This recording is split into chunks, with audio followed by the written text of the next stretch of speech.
I reckon. Cheers. Hello, this is Lisa Russick with the podcast We're All Psychic, and I am sitting right next to our guest tonight, and she is also my roommate. Her name is Jessi. Jessi, would you like to say hello? Hello, Jessi. No, just kidding. Jessi, all the Jessies out there just get to say hi. So that's it. Nobody else gets a hello. First podcast, can you tell? And Jessi, do you think we're all psychic? I think like a lot of us have the ability to be. I'm not sure that everybody is like tapped in and tuned in or even is willing to be. But I think for the most part, if I had to choose a yes or no, you can say maybe. I think I'm gonna say well then maybe. But I think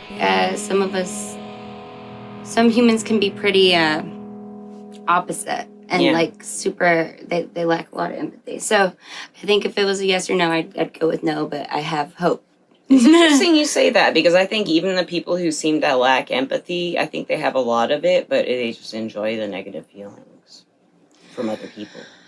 I kind of think of some of them do. There's probably a variety of people that like all kinds of different ways. Probably. So like listeners and watchers, this is a video podcast on Spotify, and Jessi's been telling me like since I moved in all of these things that's happened to her. And I mean she as far as I'm concerned, I see dragons in the trees here, and the only other place I see dragons in the trees is at Akasha Prime's house. I've got a lot of and if you've been listening to the podcast for a long time, you know Akasha Prime, the dragon priestess.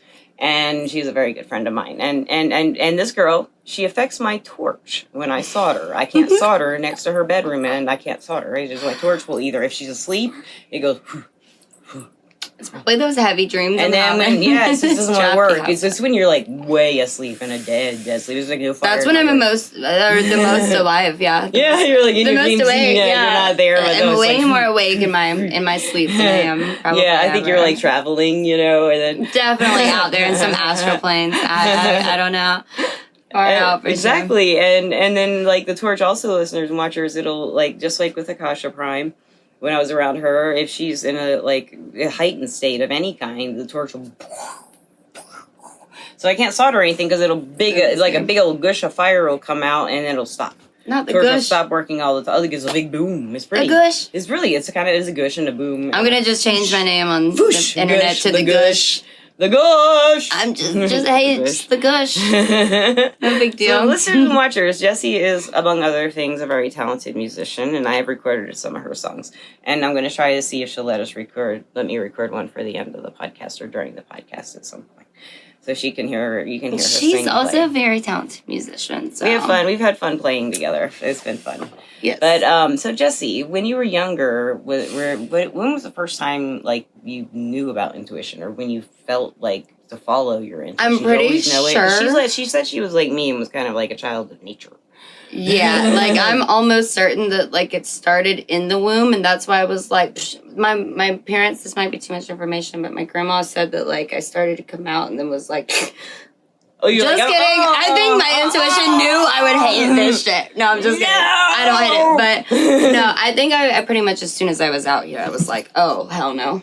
Yeah, you but also like, hell out. yeah. You looked around, you're like, Yeah, I think the second I came out, I was like overly heightened, heightened awareness to miss. I think you did, yes. And it seems to run in your family from what you've told me about your family members somewhat. Not necessarily do all the same things with it. The family thing is a story. I don't think this podcast is long enough for all of that. Well, what, when you were younger, though? When I was younger, kid. I think I probably, like, my first, like, cognitive aware, like, thing would be... So I ended up going to Catholic school. They, like, scrounged up some money for me to go and get, like, an education. I'm from West Virginia. So, anyway, and...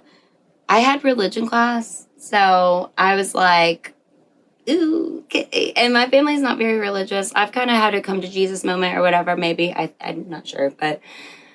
so I had religion class, and my mom was like, yo, they're going to teach you this. She believed heavy in Native American culture or whatever, like reincarnation and all that, which made always the most sense to me. But why did it make sense to you? Because I am that. Like, I have the vision, like, I see the stuff, which I guess we'll get into that later on, but, so anyway, I had religion class. She basically was like, believe whatever you want to believe. If you believe what they believe, that's dope. If not, great. do your thing.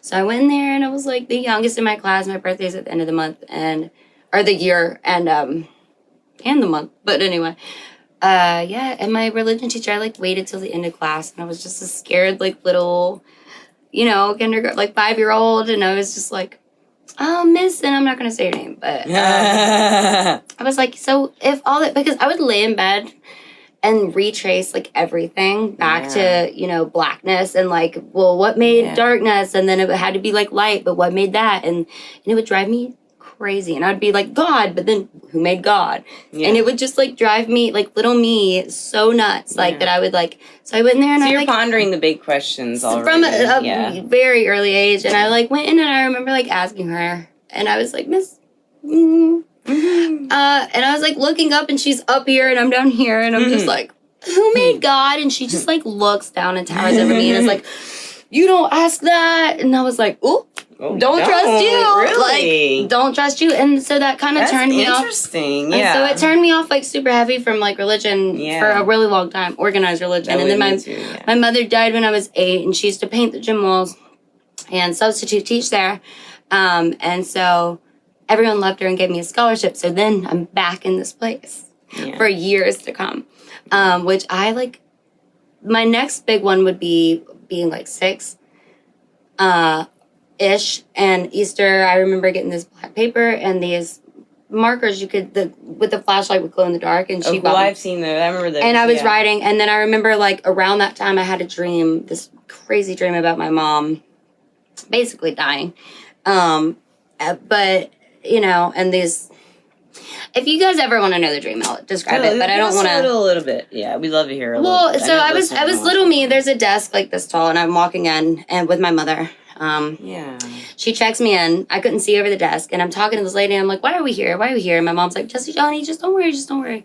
Then we walk over and there's these 3 ironic, like, symbolic, I guess, of my Catholic, whatever, school. But it's these 3 plexiglass coffins. My mom goes and gets in the middle of one, hooks herself up to an ivy, locks the door. I'm banging on the glass coffin and they start draining the blood out of my mother. Oh my God.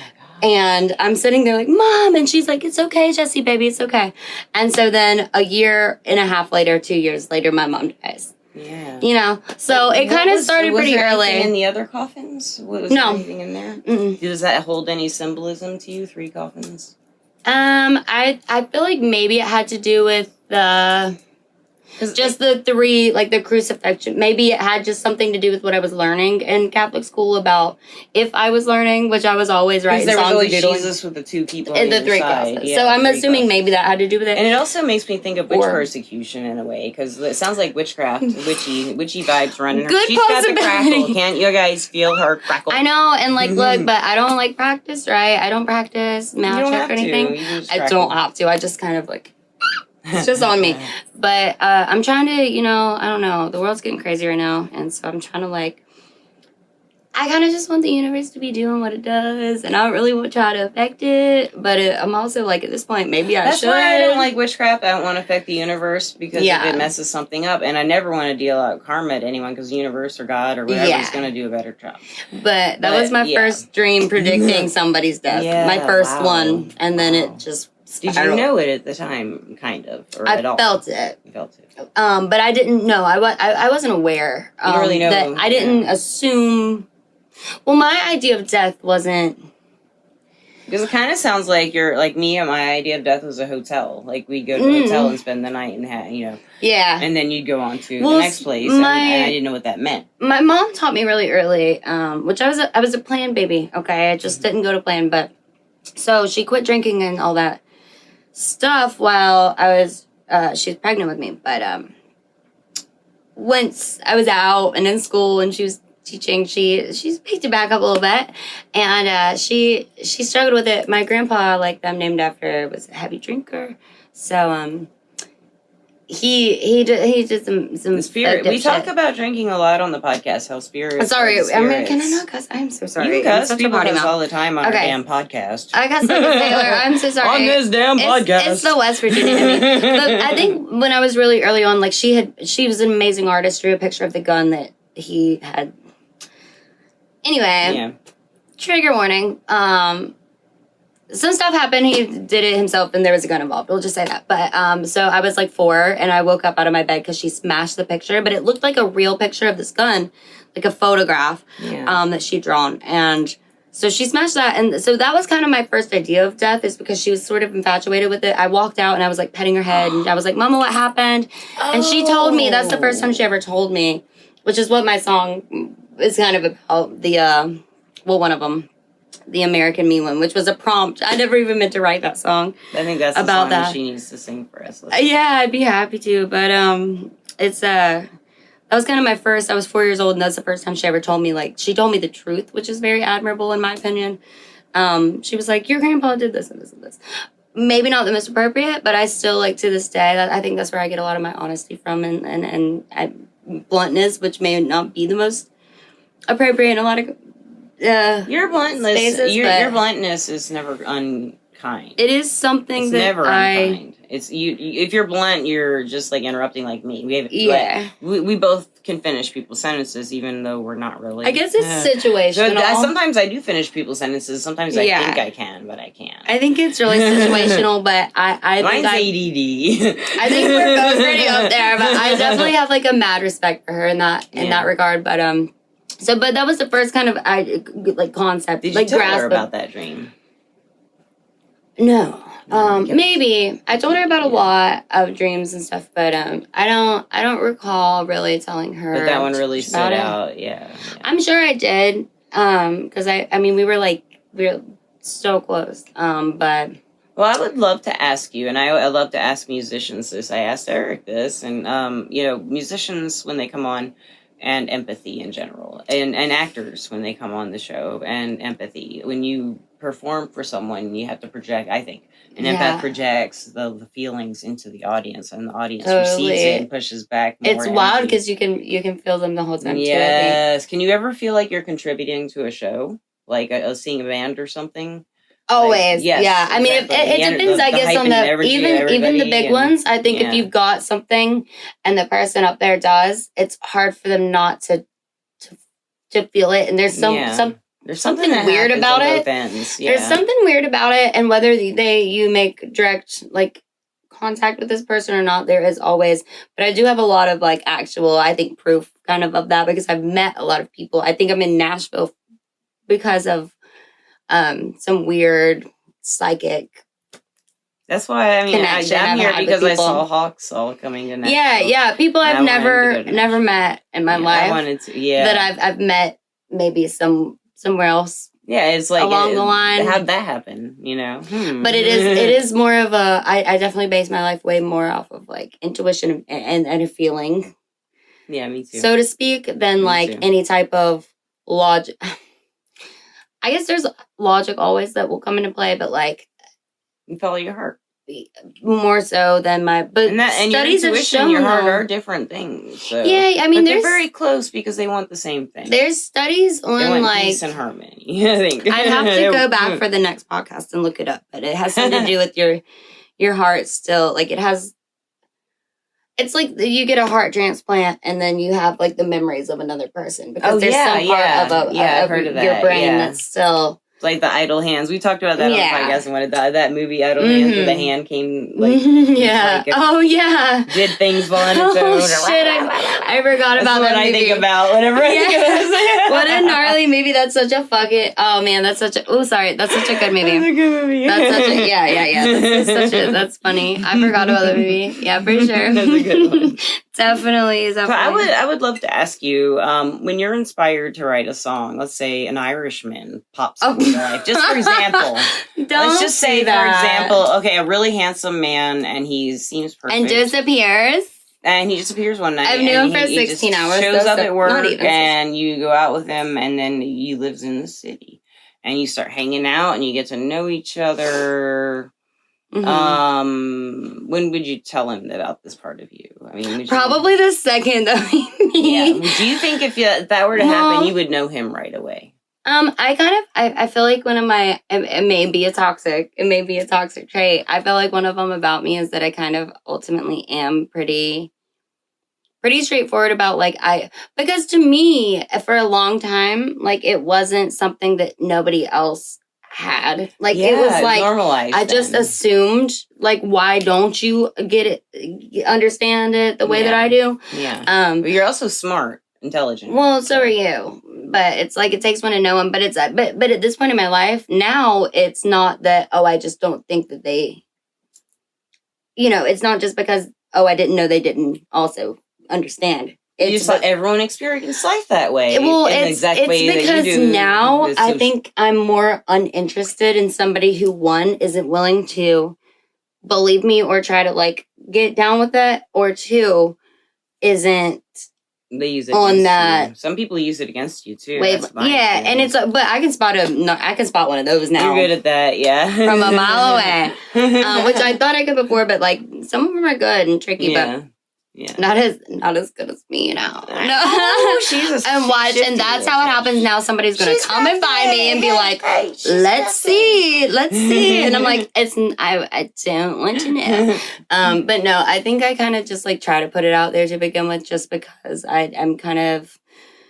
So it's the defense thing. Like, I just don't have time for anybody who isn't on that wavelength. That makes sense. And it's probably for the best for all of us. And it can be a philosophy. It can be a spiritual belief, religious belief. Everybody who feels kind of like, I get along with people who are agnostic or into spirituality. Yeah, and it doesn't have to be like, you're psychic. Like, it is more of just a, like, either you're intuition. You're on this thing, or you like are trying to understand and you're down with it, or you just absolutely aren't. And if you absolutely aren't, then it's probably for the best. Like, then I'm gonna be too overwhelming for you, and you're gonna be not enough for me. Yeah. So it's like, we should just and vice versa. Like, not that anybody's not enough for anybody, but it's like, it's just not gonna probably mesh. So it's just like a waste of pieces. Like, it's a waste of time. Like, why force anything to be like? It's just not.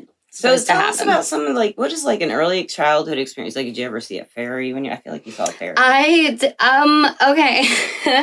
Not a fairy. It's actually, okay, this is actually so funny. But this is like the one thing that I really, the one thing that I was completely awake for, and like outside in my garden, like by the bamboo, by the pond, in West Virginia, right? And I say this like we had some property, honey. We didn't, but we made do with what we had. So like, it's a fucking what I thought was like a leprechaun. I've seen a leprechaun. Okay. Yeah. Tell me what your leprechaun looked like and see if you look like a leprechaun. Mine looked like a leprechaun. How old were you? Oh. I was a baby. I was tiny. Yeah, I'll tell you about what Kasha said. I had to be between. Well, I probably at least between three, because I wasn't supervised, so I'd have to be between 3. I could crawl and I could stand. Oh, mine's not that tiny. I would have had to been between 3 and 5. Okay. But I would say 3 or 4. I don't even think 5. I was out just playing in my by the bamboo, and we had this alleyway. I have a lot of songs about alleyways. But I was by this alleyway, and it was bright green outside. I mean, it was spring. It was beautiful. My grandma had these beautiful gardens all over the place. And again, this is like not a huge property, but like in my little yard, that's what made my life so magical. But it was also like not, but is that like my grandma always had just this, it was just special because it was, she had these she made this little space so magical. But, and she was the magic in our family, but, she is. But I was just walking out by the fireplace, and like we had a little pond and a shed, and then this alleyway, and I don't know what I think a ball rolled over there or something, and I was just like up, and then this a ball thing, and I think I remember people being like, "Jessi, what are you doing?" And I was like being like, and they're like, "Yeah, what are you doing? You couldn't have any words for it, come back here, back here," and I'm like, I'm talking, like, you know what I mean? So what did it look like? Do you remember? Because I remember what my leprechaun it had green on.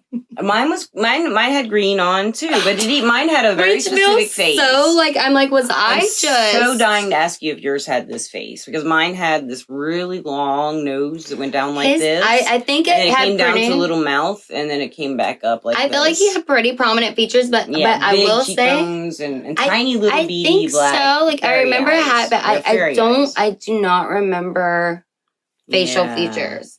I just I don't remember. usually, but, I just remember that he was really like sweet, but like very much like, hey, this Okay, is like Did he beckon you?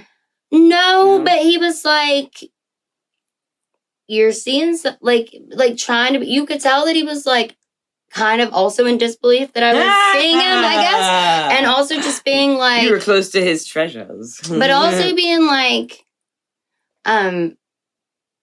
like, will I see you again? Like, I don't really remember because I was just like, we were both just really like entranced, I guess. That's cool. Which is so wild. But that was the only time. And I was, I mean, I'm pretty certain I was awake because like, I remember we used to run out of there all the time. Now the dreams that when I was little, and I have very vivid memories of being young. And like, I can tell the ones when I was asleep. Like I had this really crazy werewolf dream when I was asleep, but it felt so alive. Was it a recurring dream? No, but I did have recurring dreams, crazy recurring dreams when I was tiny, and I did wake up a lot of dreams. Yeah, every night, all night. What do you think they are trying to tell you right now? I think that I'm just alive in a lot of other places. That's what I think too. Yeah, I think a lot of us are. But yeah, the werewolf one was a trip. It was like my mom was it was a big wolf. It wasn't like a werewolf. It was, but we had these crazy stairs, much like these. Yeah, those are crazy stairs. We've got gnarly stairs here in this house. Like all of our stairs. All of them are weird. Yeah, so dangerous. But yeah, I was like little, tiny, like a toddler again. And I guess I just woke up. It was one of my many dreams of me just like waking or whatever. But I used to just wake up and walk out because it'd be a little bit rowdy a lot of the time, and I'd wake up. But I remember that fluorescent lighting. I walked in my kitchen, and I think in the dream, I don't remember what it was. Either this wolf was but it was this big wolf, and I remember it looking at me and me being right by those stairs and like hiding in the stairs. Yeah, but being like also the same as I am now, like this little dog syndrome where you think you're so much bigger than you are, you know, and just being like, and then my mom trying to come out and be like, Jessi, and the wolf talked, like it said something in this crazy voice, like, blah, blah, blah, and like trying to scare me, but also like saying something that was like wisdom. Yeah. Sort of like F off, but also like it was like, I don't know. It was one of those. To me like it was saying come back later. Well, it was like a hey dude, like you're like how they are in the jungle, basically. Like, hey, I got business here and like back up, but like you're a cub, so like I'm not gonna hurt you, type of thing. Yeah, you know, like some Mowgli stuff. It's like there's some gang stuff going on right now. Yeah, and then my mom came through and was like trying to protect me from this wolf, and then he was trying to come at my mom, and then I bucked up on this big wolf, you know, as like a little nugget, and like you shouldn't do that. And then he like is barked a little up nugget still, and I still be doing that, and I still will. So I love that about you. So where can the listeners find out about you or hear your songs on Instagram, Facebook, and we have a website? That's what's so disappointing. That's what I was like, ooh, don't introduce me as that because I don't have much to show. I think what's honestly, you can get the most like realness Jessi Peck from is probably my Facebook, but don't add me. But that's just where everything is. My Instagram, I've made like 1,000 of those. I don't have anything recorded, so I'm gonna get on that, I guess. Yes. My Instagram, I've made like a new one of those because people hack me. I'm not huge on social media. She plays cool clips in her stories from other people. Yeah, I'm not huge on social media. I also never recorded much, and I'm scared that AI is gonna steal it anyway. So I'm like not really interested. But yeah, I need to do that. I'd be happy to live stream so much, but I don't know. Oh, I don't know. I don't have much to show for it. Unfortunately, you can come in. She has a lot of recordings on her Instagram of her just like with a phone and playing, and she has a couple with a piano. I don't have a ton of stuff. It's beautiful though. You'll love it. And, if you want to come find me, you can find me all around Nashville, Tennessee. I'm usually always downtown. I'm going to work on her all night, and I'm going to mix this tomorrow or the next day, and I'm going to get her to record something for you guys. Hopefully, what was the song that we were going to do? Well, that's on the Facebook. There's the one you were talking about, which I wrote that, which is about my mom and the crows. That's also when I was little and stumbled awake from one of my dreams.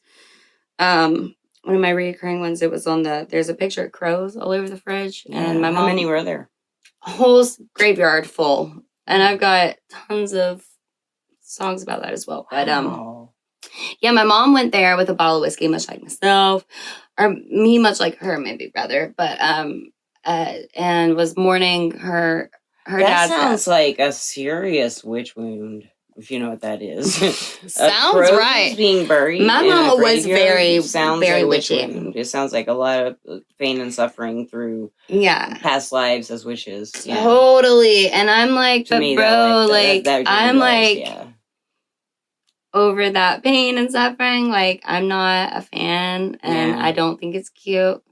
But it definitely is. It's on me. But it's you're on me. cute, so hey, it works. It You're fits on her. cute. It fits on her. Yeah, So, but I don't know. I'm trying to get out of that. But yeah. I'm trying not to be cute. I'm trying not to be cute. But yeah, she was crying over a headstone, and then her dad's and drinking whiskey, and it was winter, and she looked up, and it was just surrounded by crows. So she always wanted to become a crow, and she died, and then crows would like steal my dad's lunch, and crows would go and sit next to my grandma while she was eating lunch, and crows would always surround me, and I love that. so we're heavy into crows and stuff. But who isn't? But because they're dope. That's Crows pretty are unusual. They don't usually do that. no, They just but show up so, to give you a message. yeah, That's not the kind of stuff that's they what usually do with what the that's Celestial about. families, That so. song is about that painting or that picture that she drew. Yeah. You Like still have drew. There's a little like double meaning and toward the end. No, she broke it and burned it in the fire. That's what when I woke up and she was like, "Oh, your grandpa." it? And I was like, "Oh, it's okay, Mama." And I'm like 4. yeah.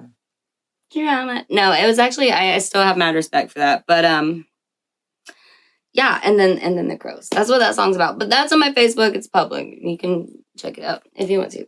But They also, want to. They're dying. Also, my Facebook She's I've had it since I was She has a beautiful way voice, too young, beautiful so. songwriting ability. You guys That's will embarrassing. Love it. And don't be embarrassed. Just say thank you. Thank you. Even if you're embarrassed, you can be embarrassed. But Thank don't you. I'm say embarrassed. It. Never show. Never let Well, them see you like sweat. I said, that's that honesty from me, honey. I can't here to lie to Well, you. you can't let them see you sweat. You don't have to tell them every little thing. That's what someone recently told me, didn't they? Well, and she's right. Anyway, thank you, listeners and watchers, and thank you, Everclear. Everclear is our sponsor, and Everclear is a wonderful place, everclear.com. It's an advice app, and you can get advice from psychics and empaths, so you can get the clarity you need to create the life you deserve. And I'm an advisor on Everclear under the name Lisa P, Leesa, with letter Which P. is, fun fact, my mom's name, Lisa P. I'm Jessi Peck. And then Lisa P. My mom's name was Lisa. So. Well, she did say that a couple times to me when I moved in. My name is spelled Lisa. And hers is Lise. That's Lisa is different. Lise. Yeah, it was German or whatever. And then Lisa. So, but we got all the spellings over here. And I'm Jessi with an I. Jessi. Like Jessica. But it's Jessi. It's Jessi, yes. Always love. And then there's Aldo, then my pup Aldo. He's a little potato. Oh yeah, you guys have seen Aldo on the podcast and in my Instagram feed on postcard. And Audie cat. Audie makes a rare appearance once in a while. He's a little feral boy. He's a loving. Oh my god, he's so tiny. He's a little ein. Oh, he's a little ein. He's a little Einstein. And speaking of little, here's a little heart for you listeners and watchers if you're watching. Listeners, I'm making a little heart, and then she's making a heart for you. Here's some hearts for you. Wait, how do they do the... They do this one, and then you do this one. I do this one because it looks more like a heart to me.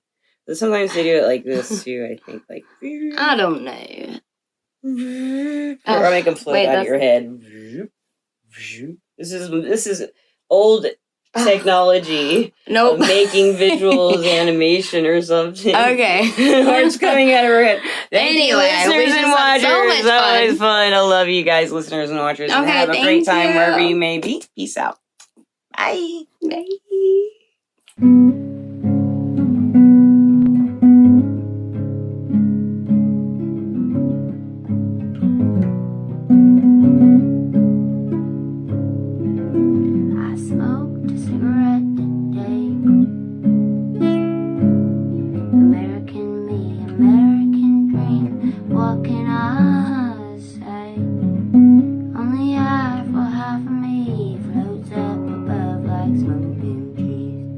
Keep seeing crows flying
and cough, smoking the